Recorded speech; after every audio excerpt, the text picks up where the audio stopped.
Hey guys, I'm Jonathan Thomas, and this is The Scoop. Many consider Auburn to be the loveliest village on the plains, but paranormal investigator John Poe thinks a little different. Poe believes that Auburn is, quote, the most haunted village on the plains. Each week in October, Poe and fellow investigator Brandon Stoker recount events of strange knocking sounds, voices, and ghost sightings as they tour around some of Auburn's most famous landmarks. The Auburn University Chapel is among the most active stops on his tours. The tour also makes stops at Hargis, Smith Hall, the Eagle's Nest Apartments, and the Ralph Brown Draughton Library. This weekend marked the last group of tours, which will be held Friday, Saturday, and Monday evenings. The Latino Student Association will be hosting a Day of the Dead Carnival this Wednesday on the Student Center Green Space. In honor of the Day of the Dead, or Dia de los Muertos, booths will be serving authentic Latino food. There will also be fair games and face painting. The event starts at 5 Wednesday evening. Hollywood star Leonardo DiCaprio is using his name to raise awareness about the planet. The star's newest film, Before the Flood, offers clear tips to hinder climate change. The screening is this Thursday evening starting at 7 in Langdon Hall. The movie will be followed by a discussion and all are invited to attend.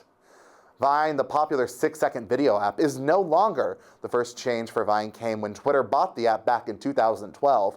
Now the social media firm has decided to discontinue Vine in an effort to cut costs and focus on live streaming offerings.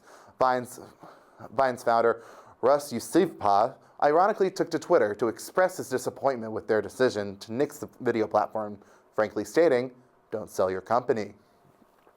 Twitter took to their blog last Thursday to reassure users that they will still be able to access and download Vine videos.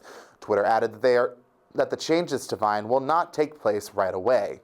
Auburn University hosted its 6th annual All-In, All-Pink event this week to encourage the community to fight like a tiger against breast cancer.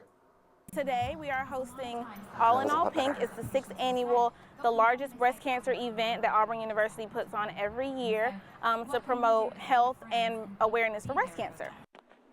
On Wednesday, October 26th, Auburn University's campus held the 6th annual All-In, All-Pink event, hosted by the Vice President of University Outreach in partnership with Phi Delta Chi Pharmacy Fraternity and the Office of Public Service in efforts to promote breast cancer awareness throughout campus. I'll give you glory. It's kind of like an event for all people that have either survived breast cancer, going through it right now. Pretty much just a really, really, really great event where we just celebrate breast cancer and the month and all the great things.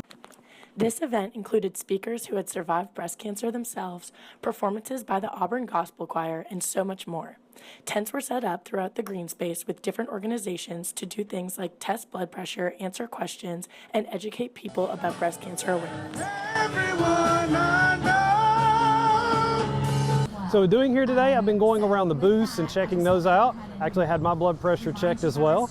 And it's great to listen to the speakers as well because I know some of them as friends. It's great to hear survivor stories. My mother is actually a breast cancer survivor from 15 years ago, so this event means a lot to me personally. Reporting for Eagle Eye News, this has been Ellie McCoy. Now October might be over, but students will definitely continue to think pink.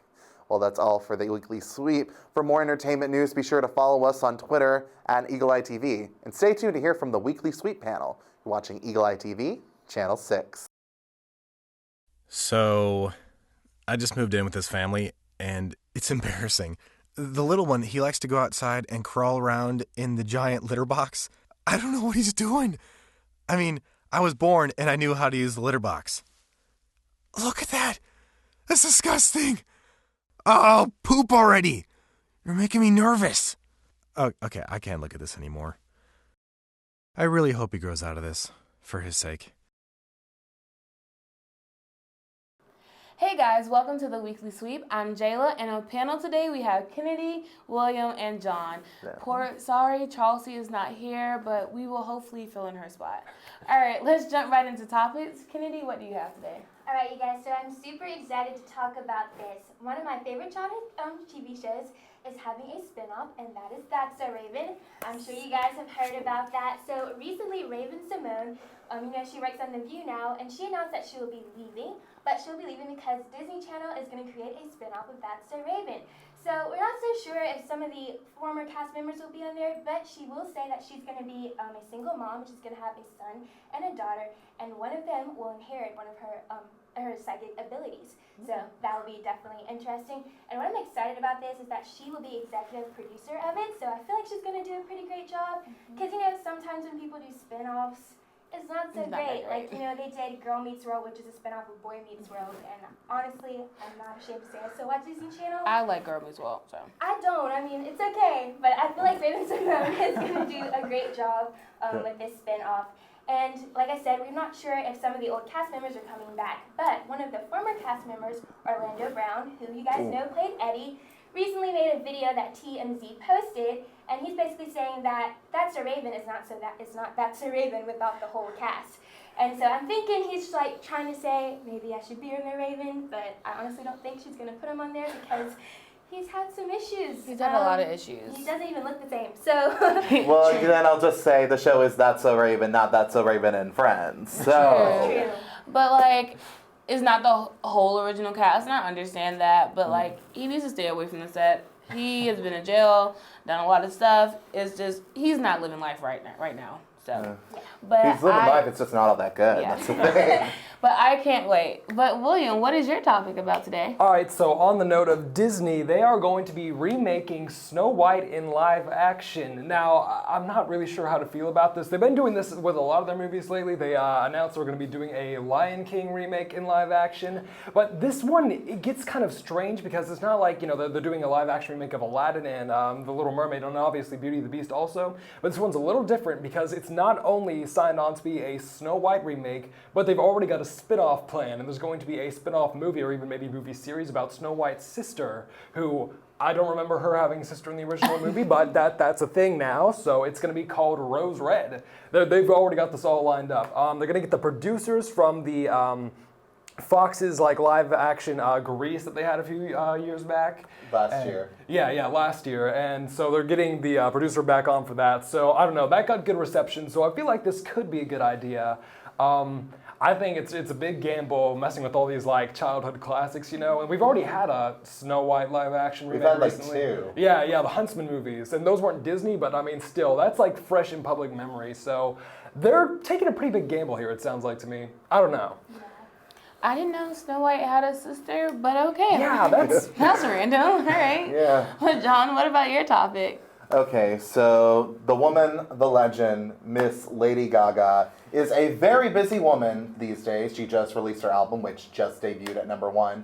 She's been tapped to perform at the Super Bowl, and now she's going to add performing at the Victoria's Secret fashion show in Paris later on this month. And in addition to Lady Gaga, you'll see Bruno Mars and The Weeknd, along with all of your favorite models. You're going to see Miss Carly Kloss, Kendall Jenner, and the lovely Gigi and Bella Hadid. So, reactions, thoughts. I am all for Miss Lady Gaga performing, but she's going to be busy.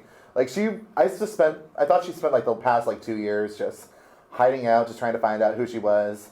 And then she came back, and she's just blowing up everything until remind us all she's still here. So, yes, Gaga. She put a pause on I know her and her fiance broke off their engagement, but they're still in love with each other. So I think the stress of all that she knew she was about to do this year kind of made them be let's pause it for right now.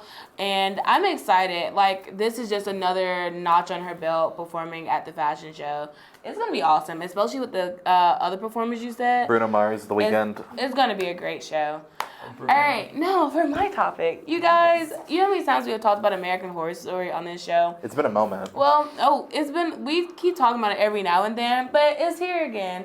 And y'all, Ryan Murphy just said at a panel for Scream Queens and American Horror Story that a future season, not next season, but a future season of American Horror Story is going to have Coven and Murder House mixed together. I don't know how this is going to work. We were in the back trying to figure it all out. And like, what's the plot going to be? And like, are older characters going to come back? Is it going to be the past, present? Like, what's it going to be? And we're all excited about it. Like, it's going to be interesting. I'm excited. It is, because those are my 2 favorite seasons out of all the seasons. Same. So to have all of my favorites in one big season is going to be great. Like, oh my God, I love American Horror Story. Not this season, but like, in general, I love it. Yeah. Well, that's all we have today for today's Weekly Sweep. For the latest entertainment news, be sure to follow us on Twitter at Eagle Eye TV and subscribe. Ooh, wow, butchering words. Subscribe to us at Eagle Eye TV on YouTube. Have a great day and War Eagle. War Eagle.